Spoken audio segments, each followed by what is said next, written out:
Hello friends, ఈరోజు నేను India Pakistan border దగ్గరకు రావడం జరిగిందండి. ఈ బార్డర్లో ఉన్న స్టేడియంలో ఆగస్టు 15 దేశ స్వాతంత్ర దినోత్సవ సరిహద్దు స్టేడియంలో త్రివర్ణ పతాకాలతో దేశభక్తి వాతావరణం ఉప్పొంగిపోతుందండి. ఇక్కడ స్వాతంత్ర దినోత్సవం వేళ బీఎస్ఎఫ్ జవాన్లు పాకిస్తాన్ రేంజర్లకు మిఠాయిలు అందించి శుభాకాంక్షలు తెలుపుతారు అండి.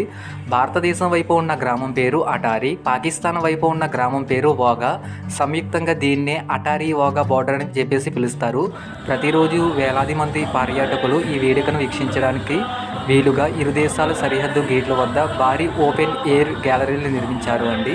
ఫ్రెండ్స్, ఆగస్టు 15 భారత స్వాతంత్ర దినోత్సవం సందర్భంగా స్టేడియం వద్ద విద్యుత్ దీపాలతో 3 రంగుల జాతీయ పతాక రంగులతో అలంకరించారు అండి. వేడుక ప్రారంభానికి ముందే వేలాది మంది భారతీయులు త్రివర్ణ పతాకాలు చేతపట్టుకుని భారత మాతాకి ఇచ్చే వందే మాతరం అని నినాదాలతో స్టేడియం దద్దరిల్లిపోతుందండి. బీఎస్ఎఫ్ జవాన్లు పారేడ్తో పాటు దేశభక్తి గీతాలు, సాంప్రదాయ నృత్యాలు మరియు బాలీవుడ్ దేశభక్తి పాటలతో ఇక్కడ వాతావరణం పండుగలా మారిపోతుందండి.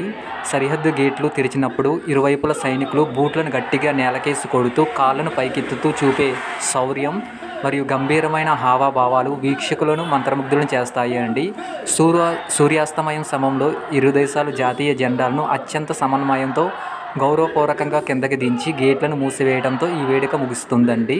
అటారీ వాగా సరిహద్దు జరిగే బీటింగ్ రిట్రీట్ వేడుకలు యొక్క అద్భుతమైన దృశ్యాలని నాతో పాటు మీరు కూడా చూడవలసిందేనండి.